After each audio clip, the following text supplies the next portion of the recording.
So I'm working on the 95 Nissan pickup, and I decided to replace the speakers because, they were okay, but I have some brand new ones sitting in a box. And I thought, surely I can put some new ones in. They'll sound a little bit better.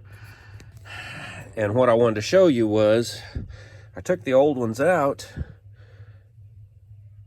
and I'm really impressed at the quality of the sound that these speakers still have, since they are completely unattached after all the years of sitting.